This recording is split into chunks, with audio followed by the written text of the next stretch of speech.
Hello friends, welcome in today's video and this will be the concluding video of our chapter Atoms, Molecules and Atomic Structure।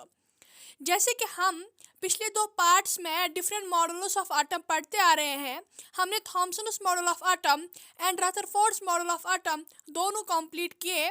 आज हम Bohr's model of atom उठाएंगे जो हमारा last model होगा इस atom का।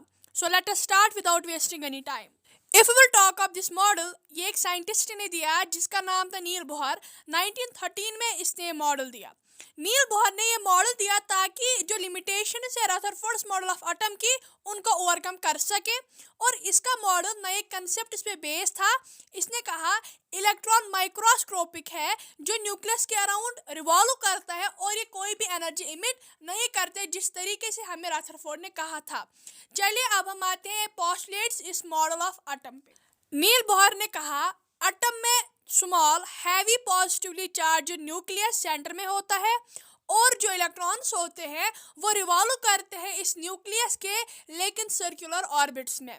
दूसरा postulate इसने कहा कि इलेक्ट्रॉन एक एटम में रिवॉल्व करते हैं न्यूक्लियस के सिर्फ सर्टेन सर्कुलर ऑर्बिट्स में, और हर एक ऑर्बिट को अपनी एनर्जी होती है। Each orbit is associated with definite amount of energy, और हर एक ऑर्बिट को एनर्जी है, और इसने इसीलिए इन ऑर्बिटल्स को कहा एनर्जी लेवल्स और energy shells which are numbered as 1, 2, 3 और 4, और K shell, L shell, M shell and N shell.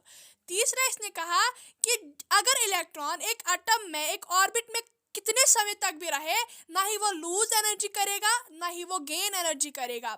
इसका मतलब है जो एनर्जी है इलेक्ट्रॉन्स की एक ऑर्बिट में वो कांस्टेंट रहती है, इसीलिए इन ऑर्बिट्स को कहा गया स्टेशनरी स्टेट्स भी। लास्ट पोस्टुलेट ये है कि जब एनर्जी एक्सटर्नल सोर्स से इलेक्ट्रॉन्स को सप्लाई की जाएगी तो ये हाई एनर्जी लेवल पर जंप करेगा कुछ एनर्जी को एब्जॉर्ब करते हुए। लेकिन हमें पता है इस सिचुएशन में एटम क्या बन जाएगा, एटम एक्साइटेड स्टेट में आ जाएगा, यानी कि एटम स्टेबल नहीं होगा क्योंकि एक्साइटेड स्टेट में ज़्यादा एनर्जी होती है। More the energy less stability, less the energy more stability. तो अब हमें पता है एटम एक न्यूट्रल एटम इलेक्ट्रिकली न्यूट्रल है, तो इलेक्ट्रॉन्स वापस आ जाएंगे लोअर एनर्जी लेवल तक और ये इमिट करेंगे difference of energy in the form of electromagnetic radiation. Niels Bohr की मॉडल आपके सामने डायग्राम पेश की गई, और आपको पता है कि ये जो नील बोहर का मॉडल है इट्स एक्सेप्टेबल टुडे, इसलिए इसकी कोई अभी लिमिटेशन नहीं है। हाँ, बहुत सारे मॉडल्स आए हैं लेकिन बोहर्स मॉडल आज एक्सेप्टेबल मॉडल है। तो this was our chapter, we have completed our chapter. Hope you understood all my lectures. If you have any question, any query, you are most welcome. Mention the comment section. Thank you and have a nice day.